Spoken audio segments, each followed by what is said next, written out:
Welcome back to the Welsh History Podcast, episode 69, The Red Dragon.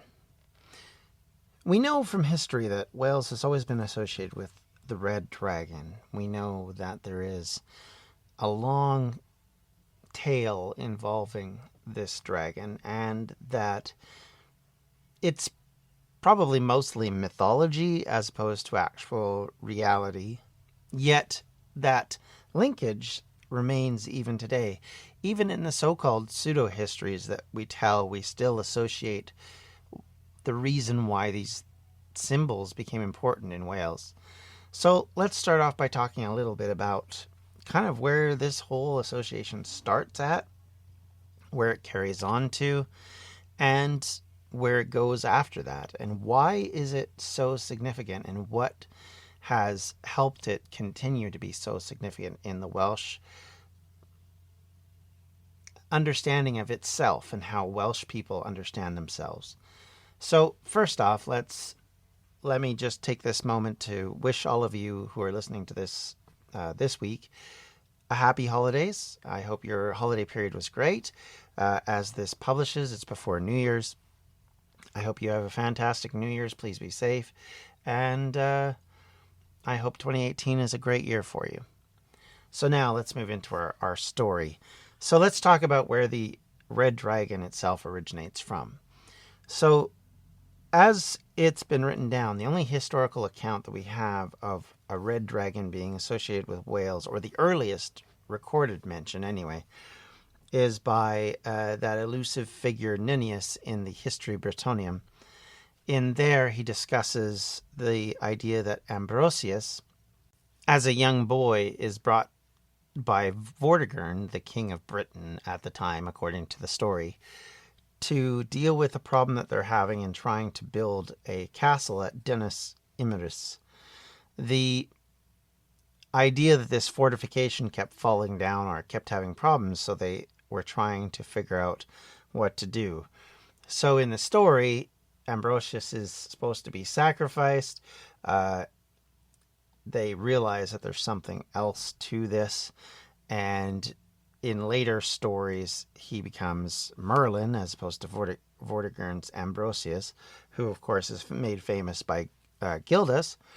But nonetheless, the basis of the story is still relatively similar, wherein underneath this fortress, instead of it being Vortigern, it's Arthur in good old Geoffrey of Monmouth's version of this. And at the bottom of this well is found a red dragon and a white dragon, and these two dragons would fight eternally until one eventually would defeat the other, and the red dragon would drive the white dragon away or kill it. And this whole concept that it would be the dragon that would win out became to symbolize what the Welsh considered important, what the Welsh considered to be significant to them, which was defeating the Saxons. So that's where the association starts from, at least as far as the earliest known written example. There are others who make comparisons to the dragon standards that were carried by the Romans, saying that there was an association with them. That is completely apocryphal. We don't know whether that's true or not, but the idea that the symbolism of Rome would be important to those that survived the end of Roman Britain makes some sense. The idea that some of these symbols would become important to them, again, makes some sense. But at the same time, we don't have record of it. Like I said, Historia Britannium is the first evidence we have of that. The second is in the Mabinogi, in the story of Llwyd and Llefis, which I probably terribly mispronounced, but in that, a red dragon fights an invading white dragon, which then cause all sorts of things to happen. People become barren, other people miscarry babies, and Llwyd goes to try and deal with it, and they eventually dig a pit where they effectively continue to have this idea of this burial of these dragons, and the idea that this sets in motion what happens later with Vortigern. Of course, these are great stories. It doesn't mean a lot. And we have to be realistic and say that we just don't know. The idea of a dragon being important to Welsh people is something that seems to come a little later. Owen Glyndwr, of course, is known to have carried a banner called the Golden Dragon, which was actually raised over Carnarvon in the Battle of Tut Hill in 1401 against the English. And again, it's this idea that this had ancient origins, this idea of a golden dragon on, instead of being on a green and white banner, is actually on a white banner. And again, nobody really knows where this idea came from. But again, it's said to have gone back to ancient times, and there's a lot of mythology around it. And so we have this concept of dragons being very important in Welsh history, going back to the legendary periods, which makes you think that there must be a reason for this. But you can sometimes look too deeply into things. And as we know from Welsh history before, sometimes what seems like it's got a much older date to it actually turns out to be less ancient than we thought. The reality of it is that what we do know is very limited, and we do know some small amount of things. For example, the red dragon was to have been used on a British standard at the Battle of Crecy in 1346, where Welsh archers who were dressed in green and white ended up playing a significant role in defeating the French. This would also seemingly explain how Owen Glyndwr would have used that standard just 50 years later in his idea of what the Welsh dynasty should be. And that continued to be the case even with the House of Tudor, who, when Henry VII ended up taking the throne, actually invested the dragon into his emblage, into his coat of arms. And so you have the Tudor dragon intermixed with the English symbolism. So there is some of this, and I think it's interesting to see that. During Henry VIII's reign, the red dragon on a red and white background became a famous and very favorite emblem on the Royal Navy ships. So there was this constant reuse of it and this constant idealism of it. And we have to remember that as we'll talk about history going forward into more modern eras and the later Middle Ages, the British public, and especially the Welsh public, didn't necessarily see things differently than their English counterparts on some things. So you can see where this association with the Tudors and the Tudors themselves associating strongly with the Welsh. I mean, Henry Tudor named his first son Arthur, who was supposed to be the next king of England, who obviously would have been the king of Wales as well, had Wales been a separate country.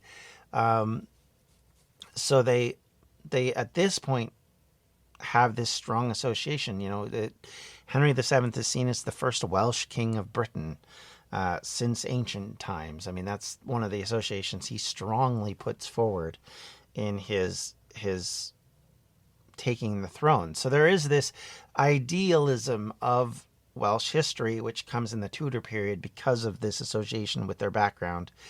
And we'll go into much further detail down the road about how legitimate that background is, how much is that association really about trying to create unity with a group that they don't necessarily have connections with. It's an unclear situation. I mean, the Red Dragon is just one of those things where it's obviously something that was meaningful for a very long time to the Welsh, yet it doesn't really enter into any of the monarchies.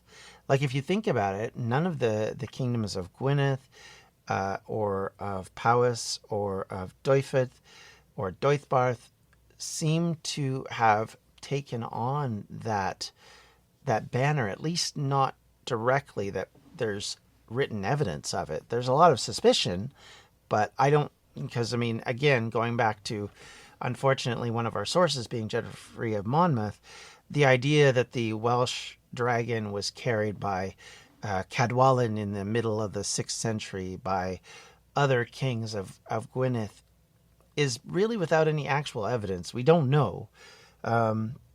It could be accurate, but we aren't sure. And the reality of it is the flag that we have today comes to us during the 20th century. It is actually in 1911 during the Carnarvon investiture of Edward as Prince of Wales. However, it isn't obviously until 1959 that it's recognized as a symbol for Wales, the nation of Wales, the Principality of Wales, whatever you want to choose to call it. Yet it is strongly associated with Wales. So much so that I think if you didn't have it, I think people would get confused. You know, the Cross of St. David, which is another symbol of Wales, isn't really used in the Welsh. Coming up on 5 Minute News, I'm Anthony Davis. You might think it's partisan because maybe it's critical of one side or the other, but it's not. It's just the truth. And I think that's also something that's kind of unusual for Americans listening to the radio or to podcasts, because the news landscape in the States has been so partisan for so many decades. So 5 Minute News is verified, truthful, independent, unbiased, and essential world news daily. Hey, podcast listeners, I'm Paul Brandis introducing my podcast, Countdown to Dallas.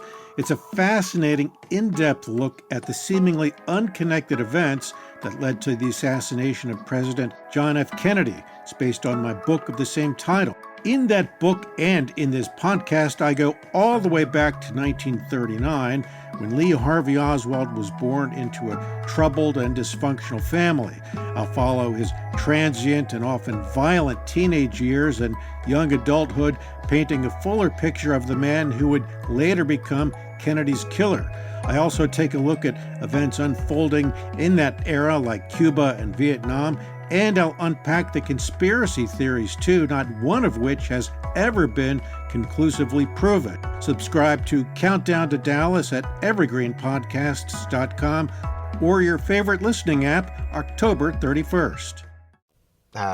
Presentation. And if we look at, like, say, Llewellyn the Last, his symbolism was the 4 lions, not the dragon. So it's interesting to kind of see how these things have kind of taken place over the years. And we don't really know, other than maybe it being Owen Glyndwr, where these symbolisms have come from, how they've become so ingrained in the Welsh consciousness to the point where it was the obvious symbol of Wales if you were going to use a symbol. You know, is it really a Tudor thing? Is it a Glyndwr thing? Is it something even older than that? Is it something from the Romans? Was it something that even predated the Romans? I mean, the Roman Draco, which again is carried as a standard, it was something of a scare tactic, if you want to call it that, where it would make some ungodly noise when carried through as you walk, because of the way the echoing would go within the structure of the device. And so you would hear this, in quotes, roar from it. So there could be some reason for it being used, again, as something symbolically throwing back to the authority of Rome. But of course, dragons have been with us from ancient periods. We know about them being written down in many other sources. So it's always an interesting thing to sort of see how they kind of come about. It seems like an ancient device. It's hard to say, how old this really is. I mean, from my own suspicions, you would wonder if maybe finding the heads of dinosaurs and other things that you couldn't really explain in that period of time created this idea that instead of being, what we know them to be, that they were associated with being dragons or something scary, something monstrosity that we couldn't explain. So you can imagine that people would call them things that maybe nowadays we wouldn't call them. But we don't know that that's true. That's just simply a suspicion that I have based on what seems to be a possible evidence. But we don't know that for sure. Even the word usage of dragon in things like the King James Version of the Bible doesn't necessarily mean what we think of when we think of a dragon. But there is evidence that dragons in and of themselves have been symbols from ancient times. So there really could be a concept of dragon that goes back very far that could be associated with what we consider to be the Iron Age and the Bronze Age. And if so, then who knows how old this symbolism could be for Wales and for the Welsh people. And going forward, where that takes us, we'll never really know for sure unless you can invent a time machine to go back.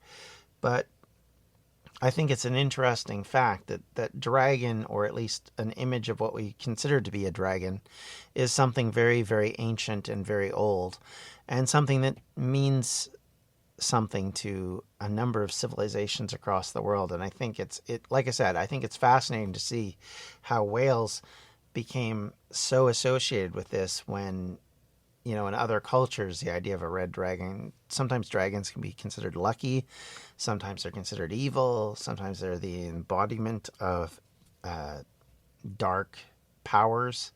And so it's really interesting, and you would love to be able to understand better why that association, why is it that a white dragon is considered to be worse than a red dragon? Thus, the why you associate it with the Saxons. Is it simply a color choice? Is there reasons behind it? We just, unfortunately, will never be sure unless we somehow find something that explains better where this all came from. But at this point, that's pretty unlikely. But nonetheless, I think it's a fascinating thing. I think it's a fascinating topic. I think the idea that we are moving forward with this as a symbol of Welsh as a people, as in a country, and how heavily that association is made has created links to people across the world. And it certainly is something that I am mindful of, at home. I mean, we have, in my own house, we have the Welsh flag up, and I often look at the Welsh dragon and kind of look at its scales and what it is, and marvel at how that symbol has become so important to us over the years, and how it symbolizes something beyond just being a flag. It symbolizes a country in ways that are hard for others to sort of explain or get across. And I think as we go through the years, and as we continue to use this banner as a symbol for Wales, I think the less people kind of see it as being something separate, and the more it becomes just a part of the entire country. As my wife, who's not Welsh, says, it's the best flag she's ever seen.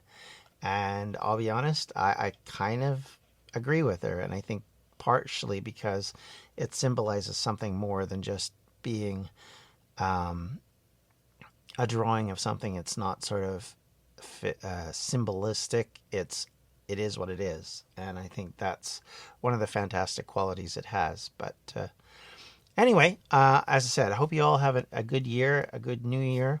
We're going to go back into the Middle Ages very shortly, and we'll be discussing more about that. And if you have any questions, comments, and concerns, you can reach me at the Welsh History Podcast at gmail.com.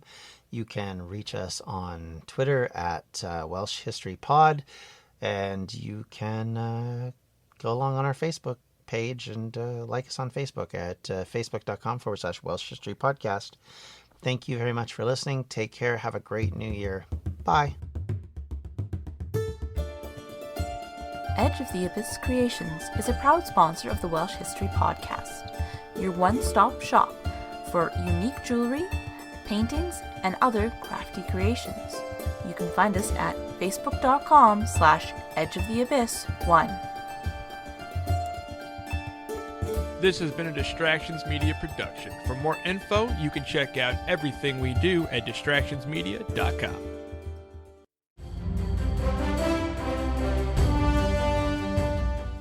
This is Peter. And this is Tom. We want to tell you guys a little bit about our podcast. Tom and I met in college, became best friends, and then teachers almost 20 years ago. Sometimes school just does not allow us to elaborate on the topics that we find interesting, like the real shark attacks that inspired the movie Jaws, or the real historical context to Indiana Jones artifacts. Where does cereal come from? Or are zombies real? Does Ben Franklin really deserve to be on a $100 bill? On our podcast, just like in our class, there are no stupid questions. Just two friends having a lighthearted conversation about history, pop culture, and the context of current events. Listen to History Teachers Talking Podcast from Evergreen Network, anywhere you get your podcasts.